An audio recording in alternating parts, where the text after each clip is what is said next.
2절은 이렇게 시작합니다. 내 형제들이여 너희가 여러 가지 시험을 당하거든 온전히 기쁘게 여기라. 우리가 이 여러 가지 시험을 당할 수 있습니다. 여러분들 신앙생활을 열심히 하려고 하면 할수록 그 신앙생활을 일종의 방해하거나 또 여러분을 미혹해 하거나 유혹하거나 또 여러분 스스로가 걸려서 넘어지는 걸림돌들과 같은 시험이 우리 가운데 올 수 있죠. 근데 이 시험은 여러 가지라는 거죠. 그래서 여러 가지 시험을 당하거든 이렇게 쓰여져 있습니다. 시험에 대해서 우리가 생각해 보면 시험은 내가 원하는 때 오는 게 아닙니다.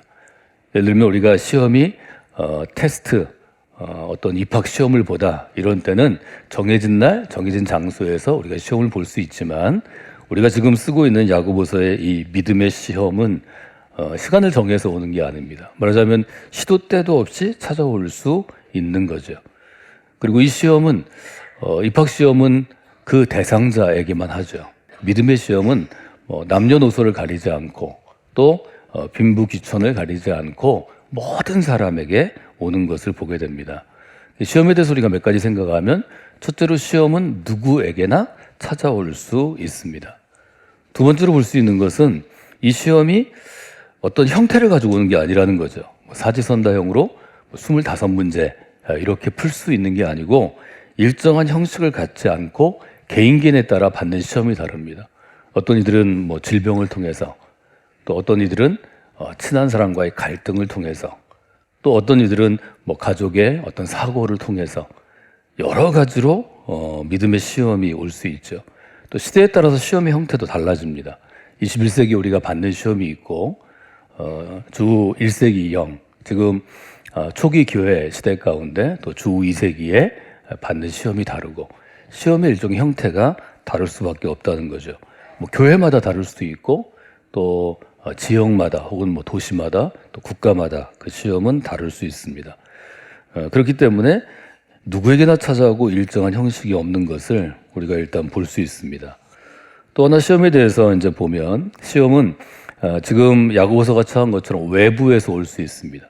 즉 처한 세상 아니면 사회 어떤 국가의 어떤 규정이나 또 통치 철학에 따라서 기독교를 탄압할 수 있고 또 믿음을 어렵게 할 수 있기 때문에 이런 것들은 외부에서 오는 거죠.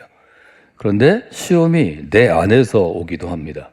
내 안에 있는 어떤 마음, 내 안에 있던 어떤 생각, 내 안에 있던 고집 이런 걸로부터도 올 수 있고 또 대부분 바울이 시작하는 것처럼 내 안에 있던 어떤 욕심이 신앙생활에서 시험으로 이어지기도 합니다. 우리가 생각할 때 시험하면 고난의 옷을 입고 나한테 어려움을 주는 것으로 생각할 수도 있죠. 어떤 사고, 또 전쟁과 같은 어떤 재해, 또 공동체 안에서 겪는 어떤 갈등 이런 것들은 이제 고통이나 고난인데 어떤 시험은 사실은 즐거움의 옷을 입기도 합니다. 난 너무 즐겁고 너무 행복한데 근데 이것이 시험이 될 수도 있죠. 시험은 고난의 모습이 아니라 즐거움의 옷을 입고 올 때도 있습니다. 또 많은 경우에 시험은 어떤 실패일 수 있습니다. 내가 원하던 것을 하지 못했을 때, 또 어떤 것이 실패했을 때. 그런데 성공이 큰 시험이 될 때도 많이 있습니다. 성공에 취해서 그것이 시험인 줄 모를 뿐이지 지나고 나면 그때 내가 성공한 것이 이것이 나에게는 시험이 됐구나 이렇게 볼 수 있죠. 그래서 시험에 대해서 우리가 정리한다면 우리가 그리스도인으로 신앙생활을 시작하고 믿음의 길을 걷기 시작하면 시험이 없는 신앙생활은 존재하지 않습니다. 말하자면 모든 그리스도인은 시험에서 면제받지 못합니다. 우리가 때때로 생각하면 내가 신앙생활을 잘하면 시험이 나를 공격하지 못하고 시험이 내 인생에 끼어들지 못하겠다 이런 생각을 가질 수 있지만 사실은 욥의 경우에서 보는 것처럼 또 성서의 많은 인물에서 보는 것처럼 시험이 없는 신앙생활은 사실은 존재하지 않습니다. 없습니다. 모든 신앙인들은 지금 시험 가운데 있지 아니해도 이번 주간에 시험 가운데로 들어갈 수 있습니다. 언제 어디서 시험에 들지 모르기 때문에 시험을 면제해 달라고 하나님께 간구하는 것은 좋은 기도는 아니라고 볼 수 있습니다. 시험이 내게 왔을 때 이 시험을 내가 어떻게 믿음의 관점에서 잘 이겨낼 수 있는가 혹은 잘 견뎌낼 수 있는가에 두고 하나님 제가 바른 믿음과 바른 자세를 가지고 시험을 이기게 하여 주옵소서. 또 시험을 견디게 하여 주옵소서. 이것은 좋은 기도가 될 수 있지만 시험으로부터 저를 면제시켜 주세요. 이것은 하나님께서 아마 들어주시지 않을 가능성이 많습니다. 저를 따라서 한번 해볼까요? 시험이 없는 신앙생활은 존재하지 않습니다. 없다는 거죠. 그렇기 때문에 야고보서는 어떤 질문을 하냐면 시험 당할 때, 시험이 내 눈앞에 있을 때, 시험이 내 곁에 있을 때 우리가 과연 어떤 태도와 어떤 자세로 그 시험을 대할 것인가, 그 시험에 어떻게 임할 것인가 하는 것을 우리가 볼 수 있습니다. 2절 보면 이렇게 되어 있죠. 내 형제들아 너희가 여러 가지 시험을 당하거든 온전히 기쁘게 여기라. 첫 번째 대답은 여기서 찾을 수 있을 것 같습니다. 우리가 그리스도로 살아갈 때 아주 여러 가지 다양한 시험이 많을 것입니다. 그때 우리가 할 일은 무엇인가 하면 온전히 기쁘게 여기는 것입니다. 여러분이 시험이 여러분 앞에 올 때 그 시험을 온전히 기쁘게 여길 줄 아는 그런 태도와 자세가 여러분에게 구비되어 있을 때, 준비되어 있을 때 여러분이 그 시험이 가지고 있는 또 하나님께서 우리에게 시험을 주신 이유들을 잘 배울 수 있고 여러분들이 유익하게 될 것입니다. 시험이 여러분 가운데 올 때 온전히 기쁘게 여기는 분들이 되시기를 원합니다. 이 구절에서 우리가 몇 가지를 생각해 볼 필요가 있죠. 온전히 기쁘게 여기라 할 때 온전한 기쁨은 과연 감정인가 아니면 의지의 문제인가 하는 것이죠. 우리가 흔히 기쁘다 하는 것은 감정을 표현하는 것이기 때문에 온전히 기쁘게 여기라를 감정적으로 기쁜 거라고 생각할 수 있습니다. 그런데 야고보서의 이 부분은 감정이라기보다는 우리의 의지의 부분이라고 대부분 학자들이 주석합니다. 그 이유는 이것은 우리가 뭐가 충족돼서 내 요구가 충족돼서 느끼는 기쁨이나 행복과는 다른 것이기 때문입니다. 기쁘게 여겨라 하는 것은 일종의 명령입니다. 우리가 신앙생활을 하면서 잘 받아들이고 지켜야 하는 것은 교훈과 명령을 내가 받아들이는 것입니다. 내가 가감하거나 내 마음대로 바꾸지 않고 이것이 성경의 명령이고 하나님께서 기뻐하시는 일이면 받아들이려고 노력하는 거죠. 그래서 여기 온전한 기쁨이라는 것도 믿음으로 그냥 기뻐하는 것입니다. 믿음으로 나에게 명령하는 거죠. 믿음으로 기뻐하라. 그래서 감정을 뛰어넘어서 하나님을 신뢰함으로 일종의 누릴 수 있는 기쁨이다. 이렇게 생각하시면 좋을 것 같습니다. 여기 온전한이라는 것은 사실은 모든이라는 뜻인데요. 그래서 온전하게 기뻐하라. 이것은 아주 순수한 마음으로 순전하게 기뻐하라. 또 하나님을 믿는 마음으로 전적으로 기뻐하라. 이런 의미로 받아들이면 좋을 것 같습니다. 이 기쁨을 누리고 기뻐하는 데 중요한 단어가 여기라라는 단어입니다. 여기 여기다라는 헬라어는 어떤 뜻을 갖고 있냐면 기쁨이 감정적으로 내게 주어지는 게 아니고 아주 깊이 생각함으로 주어진다는 거죠. 그래서 여기다라는 말의 중요한 것은 나 자신입니다. 내가 시험을 당할 때 다른 사람이 이 시험에 대해서 얘기한 것을 그냥 받아들이지 말고 내가 주관자가 돼서 내가 주어가 돼서 나 스스로 좀 해석하고 평가하는 과정이 필요하다는 거죠. 특별히 우리나라 사람들에게는 이 점이 아주 필요한 것 같습니다. 우리나라 사람들은 되게 다른 사람의 평가를 중시합니다. 다른 사람의 의견도 중시합니다. 그런데 신앙생활도 그렇게 하는 경우가 많이 있는데 시험을 이기거나 시험을 견디는 관점에서 본다면 그것은 사실 여러분이 고쳐야 되는 것들입니다. 여러분이 경험하는 시험이 똑같은 형태로 똑같은 시간에 똑같은 강도로 다른 사람에게 주어지지 않습니다. 내가 받는 시험, 내가 경험하는 시험은 하나님이 지금 나에게 맞추어서 주시는 것일 수도 있고 혹은 사단의 예수님이 시험을 받으신 것처럼 악한 세력이 나를 시험하는 것일 수도 있습니다. 그렇기 때문에 시험을 여러분이 받으시면 계속해서 나를 주어로 질문하셔야 합니다. 내게 지금 왜 이 시간에 이 타이밍에 이 시험이 왔을까? 나는 지금 이 시험을 잘 이겨내도록 준비가 돼 있나? 나는 이 시험에 지금 잘 대처하고 있나? 이 시험을 견디기 위해서 잘하고 있나? 아니면 이 시험을 견디기 위해서 나는 어떤 도움을 교회로부터 혹은 주변의 그리스도인들로부터 하나님에게 요청해야 되나? 이런 세세한 질문들을 통해서 이 시험을 견디어가는 방법을 내 스스로 배우게 됩니다. 습득하게 됩니다. 또 내가 생각한 대로 했는데 이 시험에 효과적으로 대처하지 못하면 또 방법을 바꿔보는 거죠. 말하자면 이 시간을 통해서 우리 신앙이 우리 몸처럼 어떤 근육이 있고 우리 몸처럼 사고할 수 있다면 여러분의 생각의 근육과 여러분의 활동하는 신앙의 근육들이 더 훈련되고 좋아질 수 있다는 거죠. 그래서 이 시험은 온전히 기쁘게 여기는 것이 중요합니다. 여기라는 것은 내가 주어가 돼서 내가 당한 시험이 기쁨이 되기 위해서 내가 생각해보고 내가 또 해석해보고 내가 또 결정하는 것입니다. 이 점을 여러분들이 좀 마음 가운데 두시면 좋을 것 같습니다. 즉 시험 당하는 사람이 중요합니다. 시험 당하는 사람이 다른 사람에게 이 시험이 어떤지 물어봐도 이 사람은 잘 모릅니다. 내가 당하는 것이지 이 사람이 당하는 게 아닙니다. 그래서 지금 내가 경험하는 시험이 온전한 기쁨으로 내게 주어지기 위해서는 시험 당하는 나의 생각과 그 상황에 대한 나의 해석이 매우 중요합니다. 제가 어떻게 설명할까 해서 스토리로 물론 설명할 수 있고 예를 들을 수 있지만 야고보서는 본문 그대로 한번 이해해 보시면 좋을 것 같습니다. 야고보서 1장은 크게 나눠서 두 그룹, 두 뭉치로 되어 있는데요. 이 두 덩이는 형식이 사실은 거의 흡사합니다. 2절로부터 11절은 시험을 당하거든 기쁘게 태도를 가지십시오.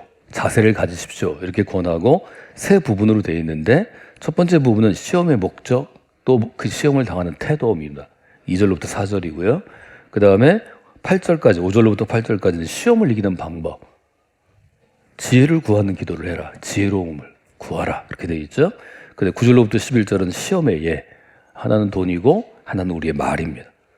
12절로부터 27절은 시험을 참는 사람에게 복이 있습니다. 이런 주제인데 12절로부터 18절은 시험에 임하는 태도가 똑같이 나오고요.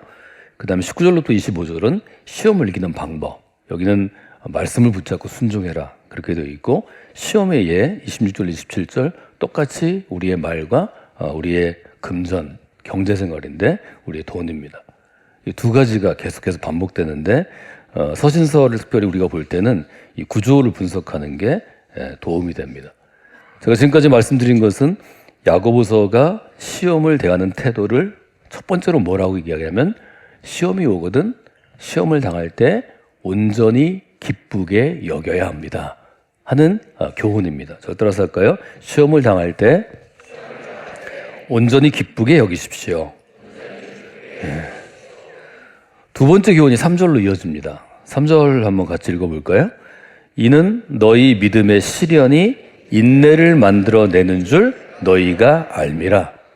우리가 시험을 당할 때 온전히 기뻐해야 하는, 온전한 기쁨을 누려야 하는 이유는 무엇인가 하면 이 믿음의 시련이 인내를 만들어내기 때문입니다. 믿음의 시련할 때 시련이라는 단어를 우리가 이해하는 게 중요하겠습니다. 이 시련이라는 헬라어 단어는 어떤 뜻인가 하면 옛날에 은이나 금을 불순물이 섞여 있는 은을 도가니에 올려놓고 온도를 높이면 예를 들어 1000도 이상으로 높이면 금속이 다 녹겠죠. 액체가 되겠죠. 그리고 불순물은 태워버리고 순은이 남고 금과 불순물을 함유한 것들을 놓고 또 똑같이 도가니 넣고 태우면 순금이 남는 그런 의미입니다. 즉 재련하다 이런 뜻이 있고 이것을 우리가 연단이라고 표현합니다. 연단이라는 한자어로 번역이 되는데요. 이것은 또 검증이라는 한자어로도 바꿀 수 있습니다.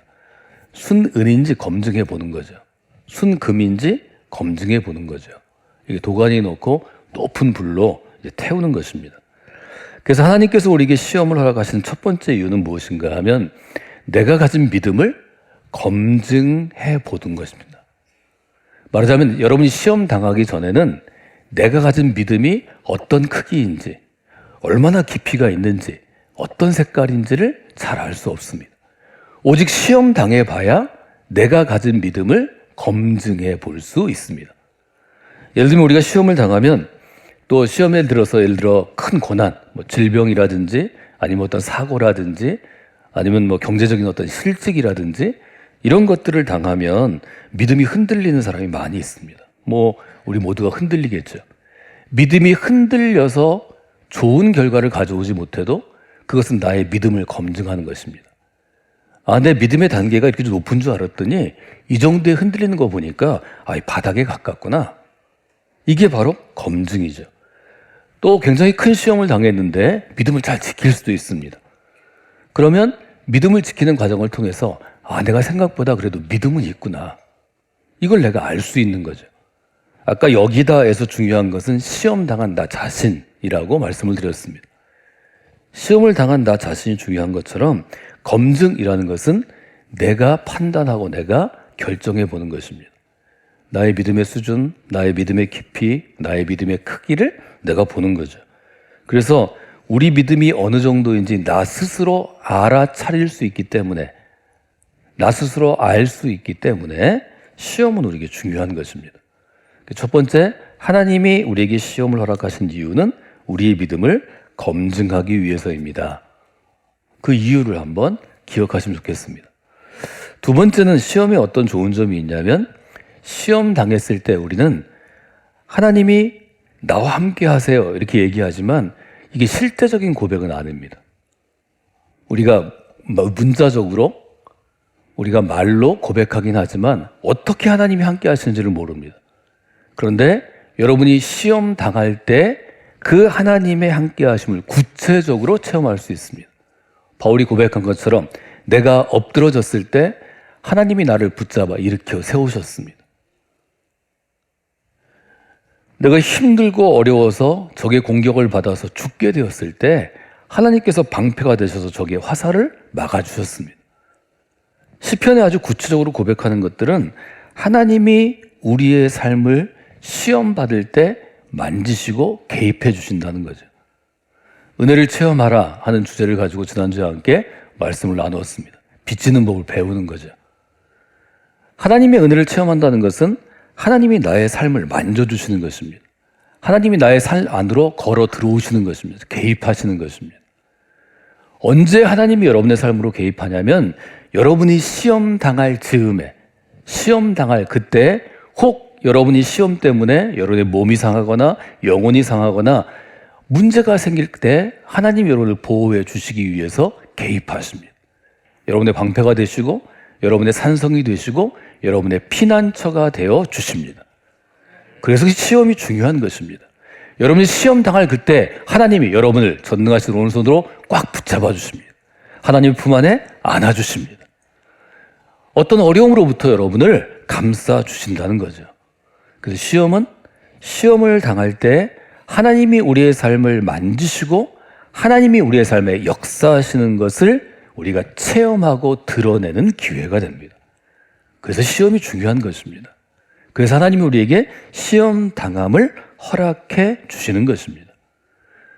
그래서 이 시험 당할 때 하나님의 개입하시고 하나님이 만지시고 하나님의 역사를 체험하면 우리 안에 변화가 있습니다. 어떤 변화가 있냐면 이런 경험을 통해서 우리는 조금 더 그 시험을 견디어냅니다. 우리는 그 시험을 조금 더 버텨냅니다. 그리고 하나님이 이 시험이 지나가게 해주실 것을 참고 기다릴 수 있습니다. 이것은 시편의 아주 많은 고백들을 통해서 우리가 수시로 또 여러 케이스들을 여기에 적용할 수 있죠. 그래서 말하자면 시험은 우리가 어려움을 견디고 참고 기다릴 수 있는 아주 중요한 훈련의 과정이 됩니다. 이것이 시험이 우리에게 주는 유익이라고 볼 수 있습니다. 이런 연단의 과정을 통해서 우리의 삶은 변화되게 됩니다. 참고 견디는 과정을 통해서 우리의 삶이 변화되는데 가장 큰 변화가 어떤 것인가 하면 인내를 만들어내는 것입니다. 3절은 아주 분명하게 얘기합니다. 믿음의 시련이 인내를 만들어냅니다. 인내는 그냥 주어지는 게 아니고 만들어낸다 이런 표현을 보게 됩니다.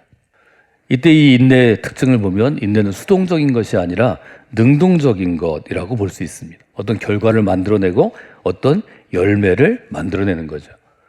그래서 초기 교회 모든 서신서들이 신앙의 덕목으로 제일 중요한 것 중에 하나를 인내로 분명하게 얘기합니다. 바울도 얘기했죠. 믿음과 소망과 인내가 필요한 것입니다. 그래서 인내는 꼭 필요한 것인데 이 인내를 훈련하고 만들 수 있는 방법이 우리가 시험을 당하는 것입니다. 시험 당할 때 우리의 인내가 만들어진다는 것입니다. 혹 이번 주에 여러분들이 시험 가운데 있다면 좀 큰 시험이 아니고 이길 만한 여러분의 시험을 통해서 여러분의 인내가 더 단단하게 만들어지기를 주님의 이름으로 부탁을 드립니다. 그럼 그 시험의 최종 목표가 있게 될 것입니다. 인내를 만들어야 되기 때문에 사전은 이렇게 되어 있죠. 인내를 온전히 이루라. 인내를 온전하게 완성하라. 그런 뜻입니다. 인내를 완성하는데 어디까지 완성해야 되는가 하면 이는 너희로 온전하고 구비하여 조금도 부족함이 없게 하려 함이라. 인내를 완성하는데 그런 거 완성하는 한계가 있잖아요. 완성하는 기준이 있어야 되는데 그 기준은 뭐냐면 너희로 하여금 첫째, 온전하고 둘째, 구비하고 세 번째, 부족함이 없게 하여라. 온전하고 구비하여 부족함이 없게 하는 것은 바울이 꿈꾸는 성숙한 그리스도인의 모습입니다. 온전하다는 것은 모든 것이 완전해지는 것입니다. 어떤 목표가 있으면 목표를 이루는 것입니다. 목표점에 도달하는 것입니다. 구비한다는 것은 완전하게 준비되는 것입니다. 그래서 완숙해지는 것입니다. 조금도 부족함이 없다는 것은 온전함과 구비함을 다시 한번 설명하면서 강조하는 것이라고 볼 수 있습니다. 즉 인내가 온전해지면 우리가 온전한 그리스도인이 될 수 있다는 거죠. 그래서 온전이라는 단어를 씁니다. 이 온전하고 구비하다는 것은 구약에서 제사할 때 이스라엘이 제사할 때 하나님께 드리는 제물의 조건입니다. 온전한 것, 또 구비된 것. 이것은 우리의 영적인 상태를 가리키기도 합니다. 그래서 우리의 인내가 완전히 이루어진다는 것은 우리의 삶이 또 우리의 영혼이 온전하고 구비하여 부족함이 없는 상태로 되는 것입니다. 그 점을 한번 여러분들이 보시면 인내가 가지고 있는 또 시험이 가지고 있는 여러 가지 뜻들을 여러분들이 보실 수 있겠습니다. 여러분들이 한 해 동안 새로운 미래로 나아가기 위해서 우리가 반드시 대비해야 되는 것은 시험을 당하는 우리의 자세나 태도나 또 우리의 실력입니다. 즉 시험에 대한 태도가 여러분을 새로운 미래로 나아가는 문을 열게 합니다.